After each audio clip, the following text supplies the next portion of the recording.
ദൈവാനുഭവം ലഭിച്ചവൻ ദൈവിക ശുശ്രൂഷകളിൽ ഇറങ്ങിത്തിരിക്കുമെന്നുള്ളതാണ്. ശിമയോന്റെ അമ്മായിമ്മ പനി പിടിച്ച് കിടക്കുകയായിരുന്നു. അമ്മായിമ്മയുടെ അരികിൽ വന്ന് കൈക്ക് പിടിച്ച് യേശുനാഥൻ എഴുന്നേൽപ്പിച്ചു. അതിനുശേഷം ഈ അമ്മായിമ്മ ചെയ്ത വലിയൊരു കാര്യമുണ്ട്, അവർ ശുശ്രൂഷിച്ചെന്നുള്ളതാണ്. ഈ വിശുദ്ധ കുർബാനയൊക്കെ കഴിഞ്ഞു കഴിയുമ്പോൾ പോയി കിടന്നുറങ്ങാനും മടി പിടിച്ചിരിക്കാനും ലസമായിട്ടിരിക്കാനുള്ളതല്ല. ശുശ്രൂഷകൾക്ക് ഇറങ്ങണം.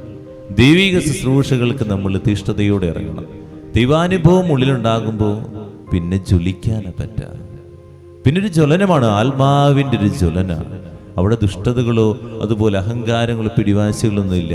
എങ്ങനെ ദൈവത്തിന് ശുശ്രൂഷ ചെയ്യാമെന്നുള്ള ചിന്ത മാത്രമേ ഉള്ളൂ.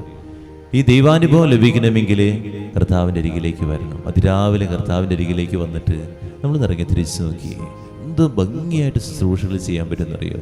പത്രോസിൻ്റെ അമ്മായിമ്മ ഇത് തന്നെയാണ് ചെയ്തത്. ഇതുപോലെ എല്ലാവർക്കും ദൈവിക ശുശ്രൂഷകൾ ചെയ്യുന്ന, കണക്കുകൾ പറയാത്ത, വാശികളില്ലാത്ത ദൈവിക ശുശ്രൂഷകൾ ചെയ്യാൻ. ഞാൻ ഇത്രയൊക്കെ ചെയ്തല്ലോ, ആരും എന്നെ സഹായിക്കാനില്ലല്ലോ, പരാതിയും പരിഭവങ്ങളുമായിട്ട് ജീവിക്കാതെ നമ്മൾ വീട്ടിലേക്ക് ചെല്ലുമ്പോൾ വളരെ സന്തോഷത്തോടു കൂടി ശുശ്രൂഷകൾ ചെയ്യാൻ പറ്റണം. അതൊരു ശുശ്രൂഷ ജീവിതമാണ്. ആ ദൈവം നമുക്ക് തരുന്നൊരു ആത്മാവിൻ്റെ അഭിഷേകമാണ്. അങ്ങനെ ചെയ്യാൻ പരിശ്രമിക്കാം, പ്രാർത്ഥിക്കാം.